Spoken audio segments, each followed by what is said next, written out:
Hey everyone, welcome back to Sinister Owl. Today, we're diving into some scary, true Reddit stories that are disturbing and guaranteed to send chills down your spine. All these stories are super interesting and super scary, perfect for studying, relaxing, or just vibing with a good scary story.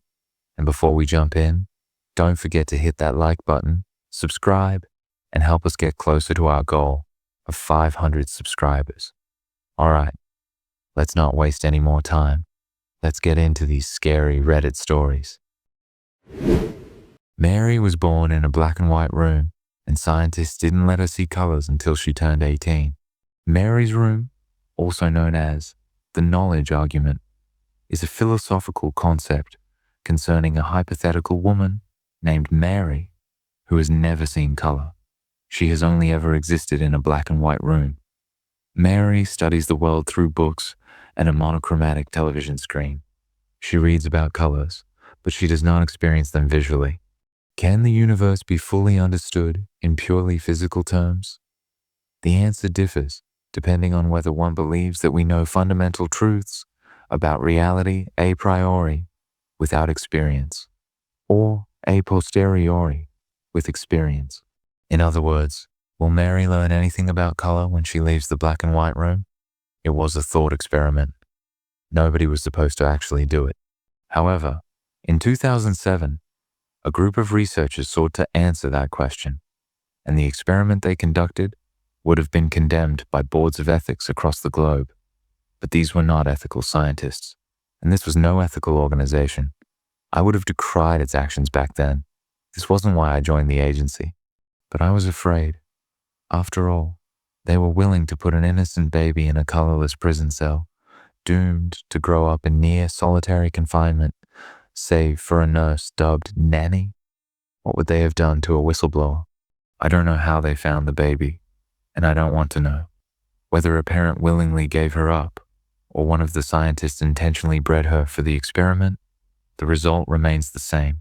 A baby named Mary, in honor of the philosophical concept which inspired the horrifying experiment, was placed in a white, windowless, foam-padded cell.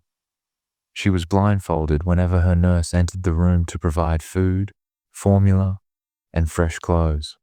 Always the same black onesie, with coverings like mittens and socks to cover her hands and feet. She was also made to wear a facial covering, akin to a balaclava, which covered her face. There was no mouth slit to avoid her seeing the color of her lips, and she wore black contacts in her eyes. Equally, Nanny wore the exact same attire every time she entered the room. To put it simply, Mary's daily outfit was horrid, barely any more humane than a straitjacket and a bag over the head. There was no room for error. Mary was watched by at least one person at all hours of day and night. Should she get curious and try to sneak a peek at the color of her skin or eyes, she would receive 100 volts in the collar attached to her neck. But more terrifyingly than that was the simple fact that Mary was well trained. So well trained that she never, in her 18 years of imprisonment, even attempted to take a peek at her skin.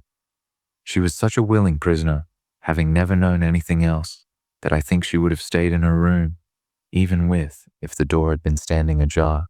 This initially seemed excessive, given that copious measures had been taken to ensure no reflective surfaces would be allowed within the room. Even the television monitor was fitted with an anti-glare screen. However, scientists were paranoid that Mary might, somehow, catch a glimpse of her green eyes. Even seeing her pale, peach-colored skin would have dirtied the results of the experiment. Black and white. Those were the only shades that Mary was permitted to see. And when Mary started walking and talking, Nanny stopped entering the room entirely. Fresh food and clothes were delivered through a horizontal slit in the steel door, and Mary was always instructed to wear a blindfold before changing or using the bathroom, which comprised of a white porcelain toilet and a black shower head fixed to the foam wall. Revoltingly, both were exposed in that titchy room of hers. Her entire world was a box, stretching a mere 4 meters across all 3 dimensions. I wanted to save her numerous times over the years, wanted to leave that horrid place behind, but I'm a coward. Besides, we wouldn't have got far. There is no running from these people, and the agency isn't even the greatest horror of this story. On Mary's 18th birthday, Dr. Robson delivered a thrilling message over the speaker. "Happy birthday, Mary," he said in a monotone lacking empathy. "Thank you," the girl meekly responded. "Will there be chocolate cake this year? I wasn't fond of the lemon last year, you see." "Today, we'll be celebrating in a different way, Mary," Robson replied. "Do you know your age?" "I'm 18, she croaked. "Does that mean—" "Yes, Mary," Dr. Robson said. "Today, you leave the room. I'll see—" "Color?" she asked rather innocently. Any sane and well-developed human in the outside world would have simply been glad to have freedom, but Mary had no concept of freedom, no concept of a prison. She had no understanding that this childhood had been abnormal, worse than abnormal, inhuman. To keep Mary compliant, her schooling had been rigid, with books that purposefully omitted any dangerous ideas. The result of that? A girl relishing at the opportunity to not escape from her prison, but to simply see color. "Yes, Mary, you will see color. Nanny is already on her way to fetch you," Dr. Robson said. We watched live footage filmed on a closed-circuit camera from our operational room. Nanny unlocked the weighty entrance to Mary's room, and we all waited with bated breath. Waited as Nanny aided Mary in removing her black headgear. I heard Mary giggling giddily and unnervingly, as the bag was removed from her head and the contacts were removed from her eyes. And then, as her first experience with a color other than black or white, Nanny removed her own black outfit to revealing a striking red dress beneath. Mary gasped. It was an intake of breath so sharp that she seemed to stop breathing. Perhaps for a moment, she had stopped breathing. "What are you experiencing?" Dr. Robson asked. "Is it new? Does it feel like—" "I knew it," Mary whispered, with vocal cords that sounded as if they were on the verge of snapping. Then her giggling picked up again, seeming to unnerve Nanny. "This is why you did the experiment, isn't it?" "Does this feel like a new experience, Mary?" Robson asked with a hint of impatience, seemingly oblivious to Nanny's discomfort. It was plainly clear to me, even through grainy camera footage. Mary shot her teary face up to the camera. "Yes, but I've been waiting for it." "Yes, I know that, Mary," Robson groaned. "But so have I. Tell me about it. Tell me about the red. How does it feel to experience true color for the first time? We're seeing some interesting brain activity on the screen here, but your words would really help us too." "I'm not talking about the red," Mary interjected, and then she jabbed an accusatory finger at Nanny's dress in a way that frightened me, certainly frightened Nanny, who jumped backwards. "I'm talking about that," she giggled. "I knew there was something you were leaving out of the books and TV shows over the years." "What are you saying, Mary?" Robson asked. "I don't understand." "Red. You're looking at red." "Red? And the second color," she insisted. "The color you didn't describe in the books. None of the adjectives you've used describe this one. Red is just as stark, powerful, and passionate as described. The blue color of Nanny's eyes is as soothing and tender as described. But this other color on her dress is just—" "What other color?" Robson cried. "It's just red, Mary." "Right here," Mary yelled, as she lunged forwards and prodded Nanny in the abdomen. The woman in the red dress jumped backwards, clutching her stomach, and then Mary's eyes went wide. "Oh," she whimpered. "What, Mary?" Robson asked. "Please tell us what you're seeing." "What I saw," she whispered, moving her finger up to Nanny's face. "It moved up there, and now it's gone." "Please describe this other color to us, Mary," Robson said. before putting an image up on Mary's television set. Which one of those is it? Mary's eyes shot to the television screen and quickly scanned the 12 main colors on the screen. It's not one of those. Not a different shade of one of those. It's a different color. There are 10 million possible permutations of colors, Mary, Robson said. Perhaps you just... No, Dr. Robson, the girl interrupted, panting heavily as her eyes darted back to Nanny's face, studying it. I understand how shades work. The shade of blue on the screen differs from the color of Nanny's eyes, but that other color, it wasn't included on the screen. It was... Mary stopped, and her eyes widened. Then she said, I'm sorry. Nanny frowned. That's okay, Mary. I know you didn't mean to. Not you, Mary hissed, before leaning forwards and trying to look into Nanny's mouth. I'm sorry I saw you. Mary, you're not making any sense, Dr. Robson said. I think we've done enough for today. We'll do more tomorrow, so... I wasn't supposed to see it. Mary moaned, shooting backwards, clunking into the foam wall, then seizing clumps of her straggly hair. Oh God, why don't you see it? It's... Nanny. It's in you. Nanny looked up at the camera. I'd like to step outside now, Dr. Robson. Dr. Robson sighed, then pinched the bridge of his nose between two fingers. Fine, Nanny. Nanny had already spun on her heel to leave. She would have done so regardless of whether Robson gave her permission, as Mary was clearly disturbing her. But she barely took one step before her body fixed itself to the floor. And then, Nanny juddered, like a fleshy bobblehead. I was overcome by a warm sensation across my skin, and moments later, there came a thunderous explosion. Skin flew into the walls from a red eruption of dress fragments, blood, and guts. Nanny had spontaneously imploded. Screams filled the operating room. Some fled, some fainted, and others simply froze. I don't even know whether any of them noticed it. Noticed Mary clawing out her eyes, leaving streaks of blood and tears across her cheeks as, mere minutes after seeing color for the first time, she ensured that she would never see anything else ever again.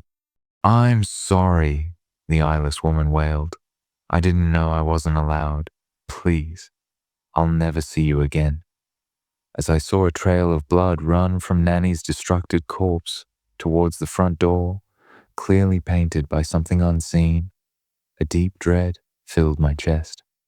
I realized that my fleeing colleagues had the right idea, so I followed, fled in fear, leaving Dr. Robson and my frozen co-workers behind. I don't remember leaving the building, getting in my car, and going home, but I must have done those things. Otherwise, I wouldn't be here, wouldn't be posting this for all of you. It's been 4 hours. 4 hours since Mary saw color for the first time. Saw a color that none of us saw. What was it? Why could only Mary see it? I found a hidden door in my basement, and what I discovered shocked me. I've been living in an old house for a little over a year now. It was built in the 1920s, located in a quiet neighborhood where the houses all seem to have their own stories. The previous owner was an elderly man who passed away before I moved in, and his family sold the house quickly. There wasn't much known about the house's history, but people often mentioned how strange the basement felt. I didn't think much of it at first. It's just an old house, right? But ever since I moved in, I felt like there's something not quite right about the place, especially the basement. It's not just the usual feeling of an old, musty basement. It's hard to describe, but there's a constant chill, even in the summer. The walls look strange too, uneven, like they've been patched up. Over time, I started to notice that there were areas in the basement that didn't make sense, like small gaps in the walls, a crack here or there that felt off. It got me curious, but I never thought too much about it until last month. I was cleaning out the basement one afternoon, going through some boxes that had been left behind by the previous owner. As I was shifting an old shelf, something strange happened. I knocked on the wall behind it, and it sounded hollow. I assumed it was just some old wood or a section of drywall, but my curiosity got the best of me. I tapped around the wall, and that's when I found it. A loose panel. At first, I thought it was just an old piece of wood that had come unhinged, but when I pulled it away, I saw that it was part of a hidden door. There was no handle, just a small keyhole that looked old, rusted, and almost like it had been deliberately hidden. I didn't know what to make of it, but my instincts told me I should investigate further. I spent the next couple of days searching the house for a key, but I had no luck. It wasn't until I was going through an old drawer in the kitchen that I found something strange. A rusted key, wrapped in a piece of old paper. I don't know why I even bothered to try it, but the key fit perfectly into the door. I could feel the door give as I turned the key, the old hinges creaking in protest. When I opened the door, I was met with the most putrid, musty air I've ever smelled. It was as though the room hadn't been touched in decades. I stepped inside with a flashlight, and that's when I saw it. A small room, not much bigger than a closet. The walls were covered in strange, almost indecipherable symbols, like something out of an ancient text. There was a wooden chair in the center of the room, facing the wall, and sitting next to it was an old notebook. At first, I thought it was just junk, but then I picked up the notebook. It was old, really old, but the handwriting inside was still legible. Most of it was a list of names and dates, but some of the entries were strange, cryptic. The last entry was dated just 3 years ago. I don't know why that stuck with me, but it did. But the thing that truly made my blood run cold was the Polaroid photo stuck to the wall next to the chair. It was a picture of the chair, but it wasn't empty. There was a person sitting in it, looking straight at the camera. I stared at it for a long time before I realized something terrifying. The person in the photo looked like me. I've never sat in that chair. I've never been in that room. And yet, there I was, sitting in that chair in a photo from God knows when. I panicked and slammed the door shut, locking it back up. Since then, I haven't gone near it, but I keep thinking about it. What if I've been here before? What if something's been manipulating time or memory in this house? I haven't told anyone about it yet, but the feeling that something's wrong here has only grown stronger. Things in the house have started to feel off. Objects are misplaced, and I've heard footsteps in the middle of the night when no one is there. And every time I pass the basement door, I feel like it's watching me. I don't know what to do. Should I go back into that room and try to figure out what's going on? Or should I leave it locked away and pretend I never found it? This is all for today. Both the stories are scary, with their own mysteries in the end. Please like the video. Comment down your favorite part from these stories, or your take on these stories, and don't forget to subscribe to the channel. This really motivates me a lot. Thank you, everyone. We'll meet you in the next video.